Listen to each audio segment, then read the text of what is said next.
All right, this is Game 5, the final game of MST Group 8. The MSL is always really fun because they play all the qualifiers on TV, unlike the OSL, which has offline preliminaries, and that gets fed directly into the round of 36. For those of you who don't know, the MST feeds into the round of 32 of the MSL proper. So it's definitely interesting. I believe, how many players get through again? There's 24 groups, so it was 12 groups, I think. Yeah, so 24 players get through into the round of 32, where they met with the top 8 from the last MSL. Slightly less legacy heavy. In any case, this is going to be Jaedong versus Ganzi, so it's a chance for Ganzi to really show that he can kick some serious butt. On the other hand, it's a chance for Jaedong to show that, that was just a little fluke in Game 1. Now, I'm a little concerned about Jaedong looking tired here. I mean, it doesn't take 100% of Jaedong to win against Dr. K, but look at this guy. He looks Flash-like today. I mean, I don't know what it is. A lot of Pro League games recently, certainly for Jaedong. But I don't know. I mean, he's looking exhausted. Like literally, like he was out last night with Reach and Yellow, and basically just came home at like 8 a.m. There's Ganzi without a shirt on. So there's Ganzi. Yeah, Ganzi again. All right, Ganzi, 3.33. That was his GPA in school, by the way. He's so proud of it that he put it in his name. No, that totally made up. Wunjin stars for Ganzi. Really, he's actually, the first game you could really say it was a number of things. It was an interesting attack that Jaedong didn't expect. It was also Jaedong going for not necessarily the best reaction, but whatever it is, by hook or crook, he managed to beat him on Byzantium. And we're going to be seeing how he does here. I believe the map is now on Destination, so we're going to see. Can he manage to pull it off again? Another huge upset against the man Jaedong. That is not going to be easy. Oh yes, of course. What Jaedong did was he went for a Hydralisk Rush. Now that I'm remembering, yeah, and Ganzi just ate that up with his mines, and then followed up with just a strong push that Jaedong unable to deal with. So we'll see if Ganzi tries to do some kind of cheesy strategy again. Not cheesy strategy, I'm sorry, but just some kind of vulture play. Some kind of fast attack, I guess. Different forms of mech play are so common that I would never call them cheese, actually. So, unless it's some kind of like proxy factory from an 8-racks or something, then it would be kind of cheesy. Anyway, we're going to see what happens, though. I do expect mech on this map. This is Destination, after all, and it's been pretty much 100% mech builds every time there's a TVZ.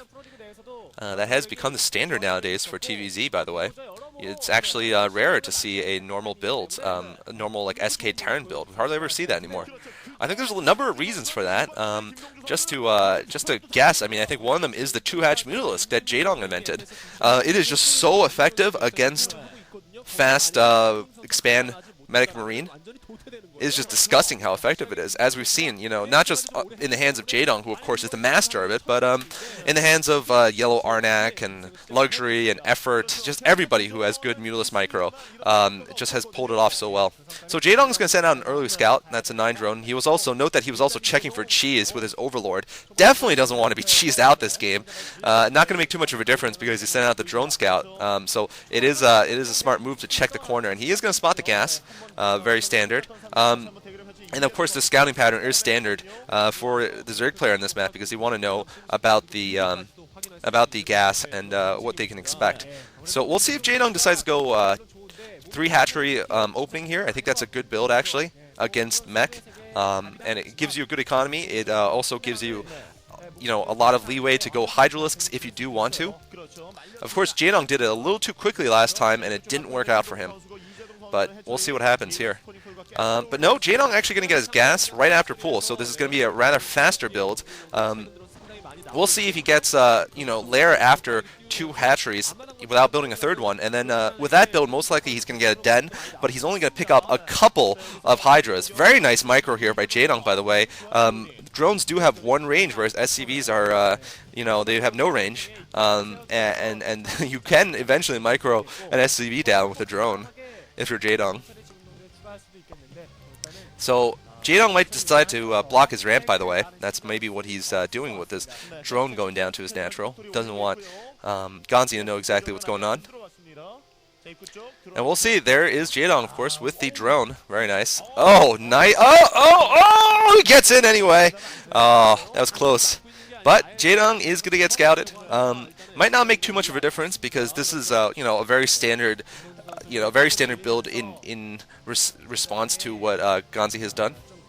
Interesting. Jaedong getting a Hydra's Den fairly early there. Maybe it's just to scare Ganzi, or maybe he does want to put up some Hydras early. We'll see. Maybe he's going to use that to stop the Vulture harassment. But Ganzi actually going to go for a Starport. So he's not going to go for a Vulture play. He's going to go right for Starport. We'll see how he does here. Oh, Jaedong going to spot it with his late Overlord there. I think he has spotted it. Yeah, I think that's enough. I mean, he's running away because he doesn't want Ganzi to know that he's been spotted. Very nice play.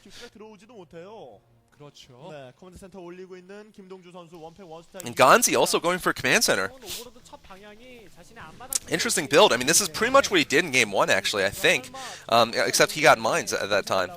Or maybe I'm making that up. I actually do not remember exactly the action in Game 1 because it was a month ago.